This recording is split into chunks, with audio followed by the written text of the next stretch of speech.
बिस्मिल्लाहिर्रहमानिर्रहीम अस्सलामुअलैकुम वरहमतुल्लाहि वबरकातुहू। उम्मीद है दोस्तों सब खैर आफिस से होंगे। आज के अपने इस वीडियो के अंदर हम CS 619 फाइनल वाइवा प्रिपरेशन की बात करेंगे कंप्लीट कि आप इस वाइवा को जो है वो किस तरह से क्लियर कर सकते हो। जैसा कि आप सब जानते हैं कि 5 जनवरी 2026 को जो है वो हमारे फाइनल वाइवा स्टार्ट होने जा रहे हैं और इसमें तकरीबन 3000 स्टूडेंट्स का जो है वो वाइवा होना है, जिसमें से तकरीबन 2300 तकरीबन हाँ जी 2300 स्टूडेंट जो हैं उनका जनवरी में वाइवा होगा, जबकि जो बाकी 700 स्टूडेंट्स हैं जिनके शेड्यूल आगे लिखा आ रहा है विल बी शेड्यूल लेटर, उनका बेसिकली वाइवा फेब में होगा, मतलब 15 फेब के बाद। ठीक है, उनका वाइवा तब होगा। तो तकरीबन टोटल 3000 स्टूडेंट्स का वाइवा इस दफ़ा जो है वो होने जा रहा है जनवरी और फरवरी 2026 के अंदर। अब बात कर लेते हैं आज की इस वीडियो के अंदर कि वो कौन से ऐसे स्टेप्स हैं जिनको अगर आप फॉलो करो तो इंशाल्लाह हर बच्चा अपना जो फाइनल वाइवा है वो ईजीली क्लियर कर सकता है, चाहे आपने प्राइवेट खुद किया है या आपने किसी से करवाया।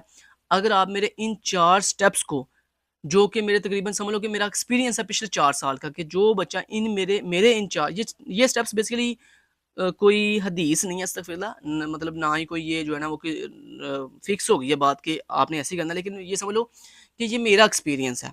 ये मैं एक्सपीरियंस किया है कि जो बच्चा इन 4 स्टेप्स को फॉलो कर लेता है ना, वो इंशाल्लाह अपना फाइनल जो वाइवा है ना वो ईज़िली क्या कर लेगा, क्लियर कर लेगा। बाकी मर्ज़ी आपकी, आपने करने हैं ये स्टेप्स फॉलो तो ठीक है, नहीं करने तो फिर भी आपकी भाई मर्ज़ी है। वीडियो में आगे बढ़ने से पहले सबसे पहले आप हमारा जो KST एक्सप्लोरिंग ये यूट्यूब चैनल है, इसको सबसे पहले क्या कर लो, सब्सक्राइब कर दो। यहाँ पर इन 4 स्टेप्स को डिस्कस करने से पहले मैं एक बात आपको पहले ही क्लियर कर दूँ कि ये जो आपका फाइनल वाइवा होता है, किसी भी सब्जेक्ट का, वो लाज़मी नहीं CS 619 का, वो किसी भी प्रोजेक्ट का, किसी भी सब्जेक्ट का जो फाइनल वाइवा होता है, उसके लिए जितनी भी चीज़ें होती हैं वो सारी आपकी अपनी होती हैं। मतलब लैपटॉप आपने अपना लेके जाना है, हेडफ़ोन आपने अपना या हैंड फ्री आपने अपनी लेके जानी है। कैमरा अगर तो आपके लैपटॉप का ठीक ठीक काम करता है तो ठीक है, वरना आप एक्सटर्नल कैमरा अपना खुद का लेके जाएँगे। मतलब जितनी भी एक्सेसरीज़ है ना वो सारी आपकी अपनी होंगी। ये नहीं आप उम्मीद लगाओगे कि वीयू आपको कुछ प्रोवाइड करेगी। क्योंकि जब आपको स्टार्टिंग के ऊपर जब आपने प्रोडक्ट चूज़ किया था, उस टाइम वीयू ने आपको ये बात वाज़ह की थी कि हम किसी भी तरह का हार्डवेयर या किसी भी तरह की फंडिंग आपको नहीं करेंगे प्रोडक्ट से रिलेटेड। जितना भी कुछ आपके प्रोडक्ट में इंक्लूड होगा वो चाहे किसी भी तरह का फाइनेंशियल चीज़ें हों या मतलब पैसे लगें या आपके प्रोडक्ट में कोई भी मतलब हार्डवेयर से रिलेटेड कोई चीज़ें हों, वो आप खुद अपनी तरफ से अरेंज करेंगे। वीयू आपको बिल्कुल कोई चीज़ प्रोवाइड नहीं करेगी। तो इसलिए आपने जो है सब कुछ अपना खुद का कैंपस लेके जाना है। अब जो कैंपस आपने बताया वीयू को कि मैंने फलाँ कैंपस में फाइनल वाइवा देना है, आप उस कैंपस जाओगे।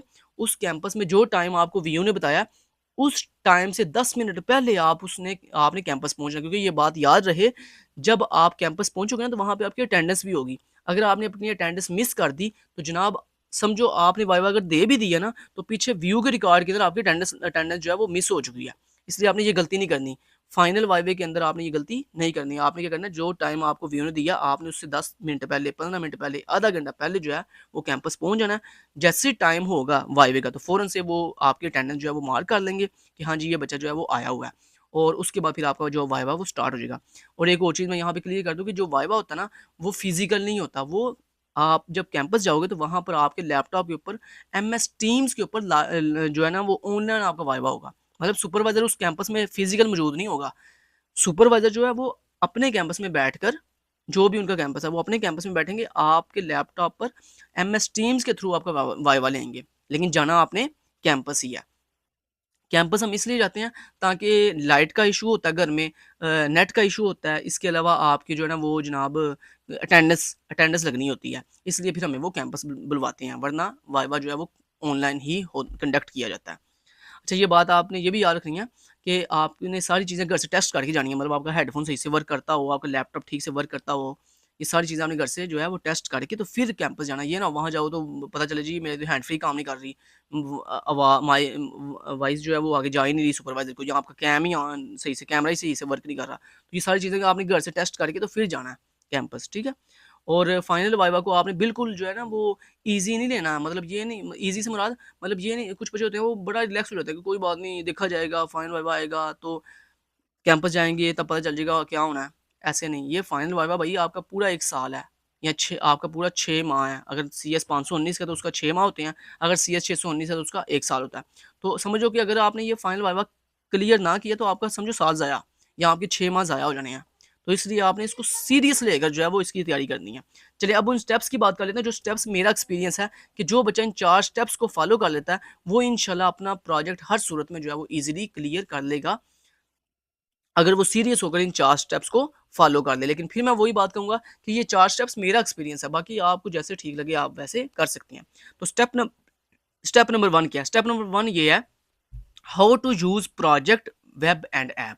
यानी आपने जो भी अपना प्रोजेक्ट बनाया है, वो प्रोजेक्ट कोई वेब ऐप है, वो प्रोजेक्ट कोई जो है ना वो एंड्रॉयड ऐप है, वो कोई डेस्कटॉप ऐप है, जो भी है, मतलब आपका प्रोजेक्ट जिस भी रिलेटेड है, तो आपको अपना प्रोजेक्ट अच्छे से यूज़ करना आता हो। क्योंकि जब आप कैंपस जाओगे, आपका वाइवा स्टार्ट होगा, तो स्टार्ट होते सार सुपरवाइज़र सबसे पहले आपको जो बात बोलेंगे वो ये बोलेंगे कि सबसे पहले मुझे अपना प्रोजेक्ट की वर्किंग दिखाओ, कि क्या आपका प्रोजेक्ट वर्क कर रहा है, और अगर वर्क कर रहा है तो जो चीज़ें हमने आपको बोली थी करने के लिए, जो फीचर्स बोले थे, जो फंक्शनल रिक्वायरमेंट्स बोली थी, क्या वो फंक्शनल रिक्वायरमेंट्स अच्छे से काम कर रही हैं?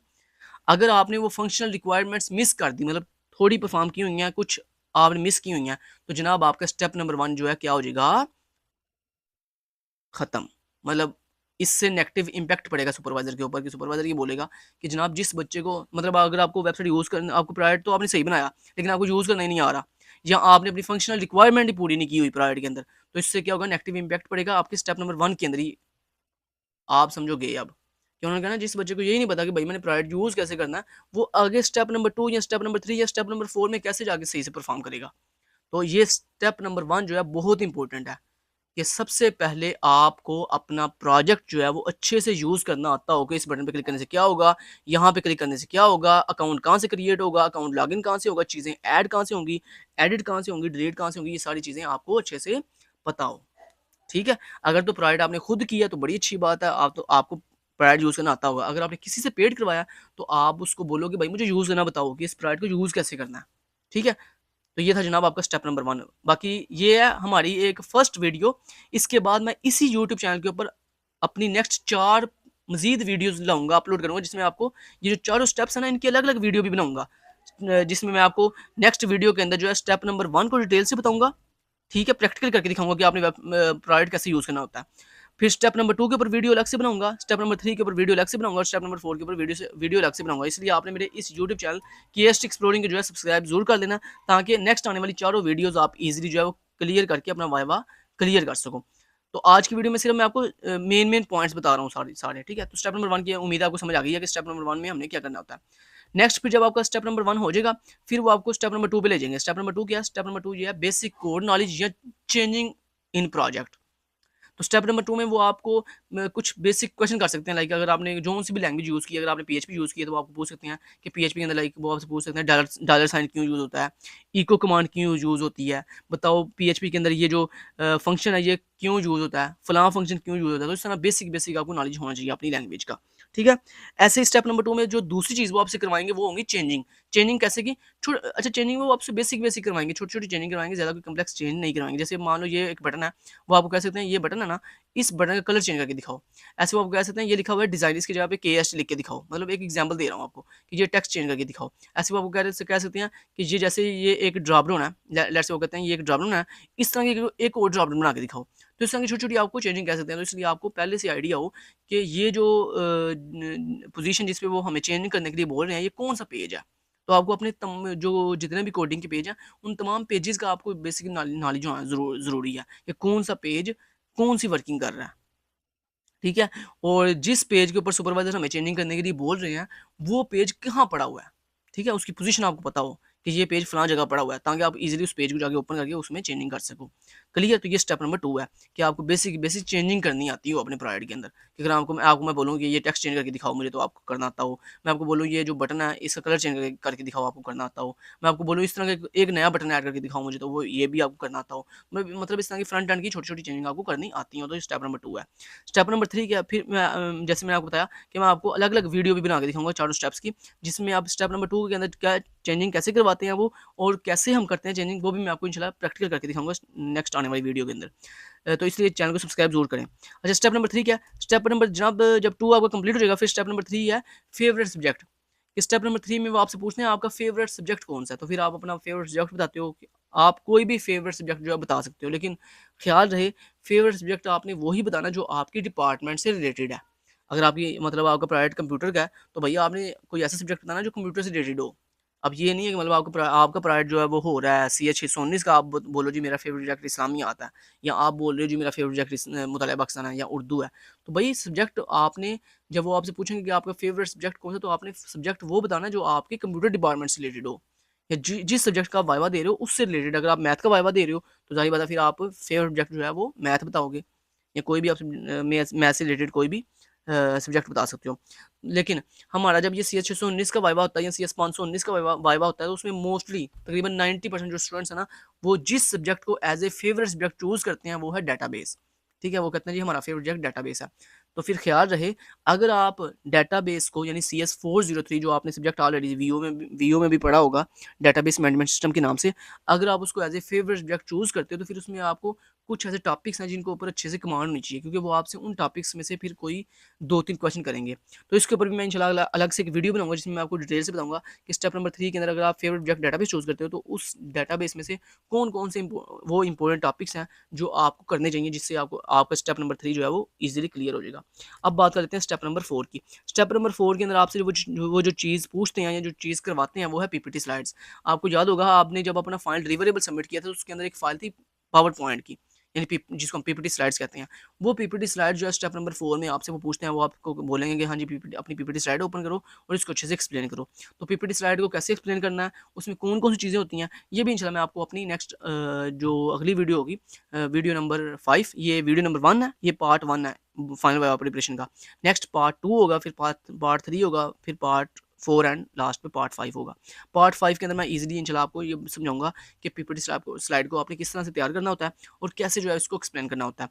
तो आज की वीडियो को हम इस यहाँ पे इख्तिताम करते हैं और मिलते हैं अपने नेक्स्ट पार्ट्स के अंदर। उसमें आपको डिटेल से जो है वो नेक्स्ट स्टेप बाय स्टेप जो है इन चारों स्टेप्स की अलग अलग वीडियो के अंदर अलग अलग अलग डिटेल के साथ जो है वो बताऊंगा कि आपने इन स्टेप्स की प्रिपरेशन कैसे करनी है। बाकी उम्मीद है आपको इस वीडियो से आइडिया तो हो ही गया होगा कि वो कौन से ऐसे 4 स्टेप्स हैं जो वो आपसे पूछते हैं, और आपको इन 4 स्टेप्स को अगर आप फॉलो कर लोगे तो इंशाल्लाह आपका वाइवा जो है वो ईजिली क्या हो जाएगा, क्लियर हो जाएगा। लेकिन यहाँ पे एक चीज़ मैं आपको लास्ट में जाते जाते क्लियर कर दूँ कि जब भी आप पेड सर्विस लो प्रोजेक्ट की, तो उसमें बहुत ही केयरफुल रहा करें, क्योंकि ये पूरा 1 साल की बात है। ये नहीं है मतलब ये कोई 1-2 दिन की बात नहीं है कि मतलब चलो ये हमने चलो किसी से रिस्क ले लेते हैं यार, किसी से भी करवा लेते हैं, चलो फेल हो गए तो कोई बात नहीं।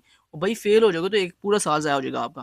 तो इसलिए जब भी पेड प्रोवाइड किसी से करवाओ तो एक ट्रस्टेड बंदा ढूंढो जो वाकई आपको क्वालिटी के वाला काम करके दे और ईमानदारी से आपका काम करे, ताकि वो अपनी फुल एफर्ट करे। हाँ, आगे से आपकी किस्मत है कि आप तैयारी नहीं कर, लेकिन ये भी बात मैं आपको क्लियर करता हूँ, अगर अगला बंदा जो आप जिससे आप प्राइवेट करवा रहे हो, जैसे फर्स्ट मैं हूँ, मुझसे जितने स्टूडेंट प्राइवेट करवाते हैं, मैं अपनी तरफ से फुल एफर्ट करता हूँ कि भाई ये ईजिली अच्छे मार्क्स लेके पास हो जाए, उनको अच्छे से तैयारी करवाता हूँ। लेकिन अगर वो खुद ही सिंसियर ना हो, खुद ही जो है तैयारी ना कर रहे हो सही से, तो इसमें फिर जो है ना वो मेरा कसूर नहीं माना जाएगा। ठीक है, तो इसलिए ये भी याद रखनी है कि अगर आपको बंदा जिससे आप करवा रहे हो प्राइवेट, अगर वो ठीक है, वो आपको सही से तैयारी करवा रहा है और आप तैयारी नहीं कर रहे, तो फिर इसमें सारे का सारा कसूर जो है वो आपका है। तो मैं आपको कहूँगा कि आप पहले तो बंदा ट्रस्टेड ढूँढो, और अगर आपको अच्छा बंदा मिल जाए प्राइवेट करने के लिए, पहले तो बात ये है बल्कि खुद करो। अगर आप खुद कर सकते हो, आप टैलेंटेड हो, आपको पता है मैं प्राइवेट खुद कर सकता हूँ या कर सकती हूँ, तो आप पहले अपना प्राइवेट खुद बनाओ। लेकिन अगर नहीं कर सकते, किसी से पेड करवाना है, तो फिर ट्रस्टेड बंदा ढूँढो। अगर ट्रस्टेड बंदा मिल जाए, उसके बाद फिर आपने भी खुद भी एफर्ट करनी होती है ताकि आपका वाइवा जो है वो अच्छे से अच्छा हो सके। बाकी मैंने आपको जैसे बताया फाइनल वाइवा को क्लियर करने के लिए ये 4 स्टेप्स आपने अगर अच्छे से इंशाल्लाह परफॉर्म कर ली है, तो आपका जो वाइवा है वो 100% इंशाल्लाह जो है वो क्या हो जाएगा, क्लियर हो जाएगा। मिलते हैं नेक्स्ट पार्ट के अंदर। Thank you so much, till then guys, take care, अल्लाह हाफिज़।